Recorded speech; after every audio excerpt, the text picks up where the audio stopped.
For the second year in a row, the Pacers and the Bucks will be facing off in the first round.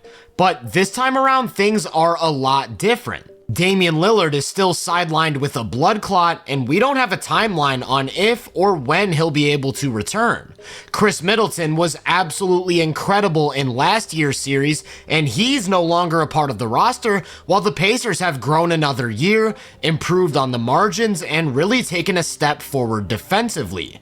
If you remember though, Giannis was out with an injury last year, and that's pretty obviously the biggest difference. I think that's a great place to start because this series for Indiana will be all about how in the world they plan to slow down Giannis. Their biggest weakness as a team is everything that relates to strength and physicality, as they prioritize speed over size. And that means they're completely incapable of stopping Giannis from getting to the rim at will. Whether they go with Turner, Siakam, or Nesmith as the primary matchup, he just has so many physical advantages, and without a true anchor big in the middle, he ends up playing lots of bully ball. That's why he's historically dominated this matchup individually. In the last 2 seasons, they've played 9 times, and in those games, he's averaged a ridiculous 37 points, 13 rebounds, and 6 assists on 71% true shooting, including a 54 and 64 point performance within the span of a month. With all of that said though, it's not Giannis I'm worried about offensively. He should continue to torch this matchup,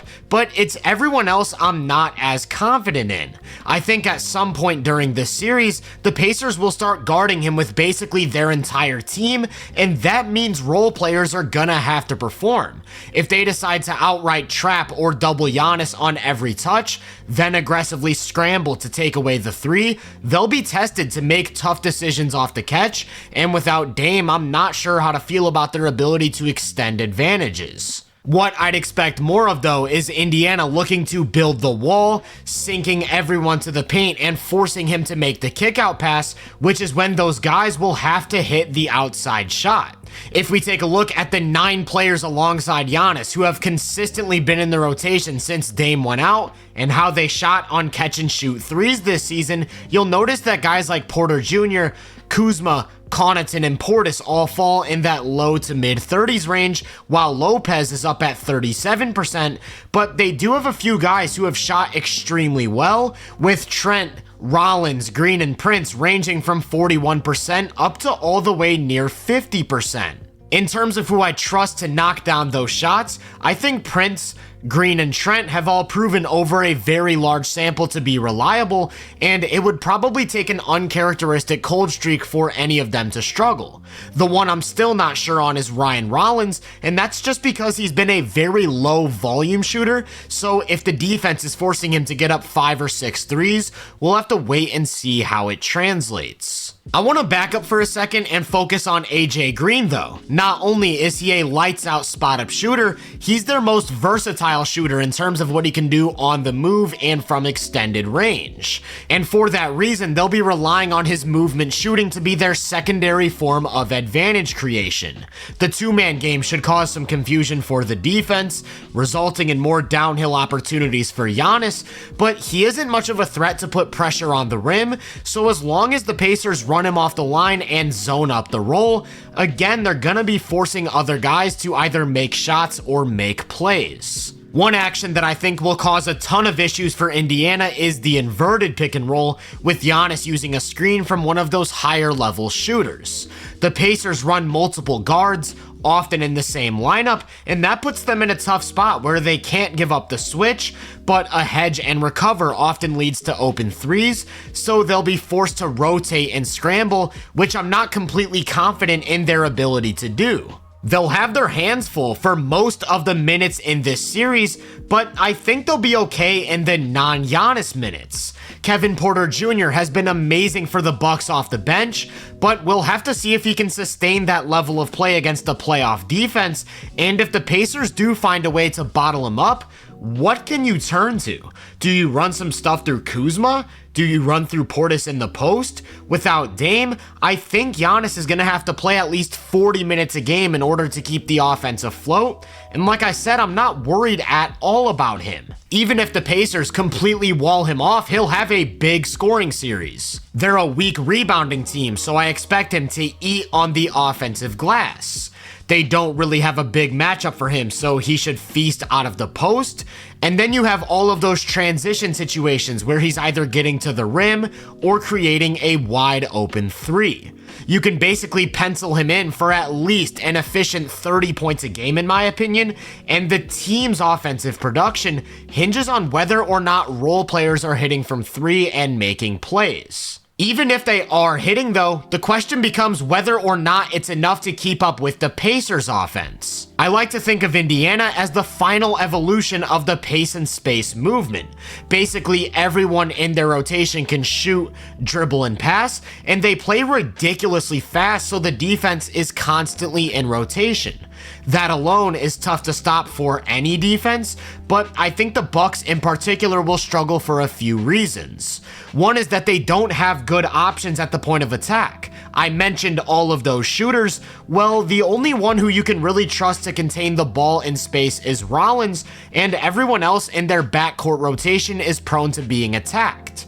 When the Pacers go to their signature early ball screens, whether it's Halliburton, TJ, or Nembhard, they'll constantly be turning the corner with an advantage. Now Brook Lopez is forced to handle a 2-on-1, but with a big who's looking to pop. Lopez is one of the slowest players in the NBA, and he really struggles with bigs who can pop, let alone bigs who pop in early offense while the ball is in the hands of a top-tier playmaker who makes the right decision every time. Halliburton's ability to hit the pull-up jumper means you can't give him space off of screens. But if the big picks up, then he's just going to force them to commit to the ball before hitting the popper for an open three. And if the big stays home, but he doesn't have space to pull up, he'll just attack the paint on a drive where he's a threat to score or find the open man on a kickout pass. Basically, what I'm getting at is that if Lopez is matched up with Turner, the Pacers are going to put him into ball screen action, and he will be played off the floor. They might try to invert the matchups and put him on a spot-up shooter like Nesmith, but that's when the Pacers will just go to their guard-to-guard screening action, creating the exact same advantages with the pick and pop. In these situations, Giannis will basically have to single-handedly protect the paint, and while he's a monster free safety, he can't be in two spots at once. And if he's matched up with Siakam, that's someone who's developed into a more than capable shooter while also threatening the paint as a cutter. The only way I can see a Brook Lopez lineup holding up defensively is in the Thomas Bryant minutes, but I don't know how many of those we'll see. I think there's a pretty good chance they'll play Turner as much as possible, and a big factor could be whether or not Giannis is able to get him into foul trouble on the other end. But in bench minutes, I also wouldn't be surprised if Indiana goes small with Siakam and Toppin in the front court in an effort to keep all of that speed and shooting in the game. That puts the Bucks in a really tough spot. Do they go Giannis at the 5 and lose his value as a free safety, or do they trust Portis to keep up with the pace and space and not give up open threes? I will say one huge advantage the Bucks do have in their normal matchups is Giannis on Siakam. Siakam's their go-to isolationist in the half court, and I think Giannis can basically neutralize his mid-post game. But I didn't even get into how many different weapons the Pacers have. Not only do they have another creator in their starting lineup with Andrew Nembhard, off the bench they've got guys like TJ McConnell and Benedict Mathurin who are more than capable of self-creating offense and involving others, and if the Bucks are looking to switch, Siakam and Turner can really attack mismatches. Ultimately, I think the Pacers have a clear advantage just because of the way they can punish Milwaukee's front court and the sheer amount of ways they can beat you on offense. They won't be able to stop Giannis, but I think the only pathway to a Bucks victory is if he's basically flawless on both ends of the floor and their role players are all hitting from three. The Pacers, on the other hand, can have a cold shooting night or an off night from Halliburton and still have enough offensive firepower to get 120 points on the board. I think it's a fast series. I think it's a high scoring series. And I think it's a tough one for both teams.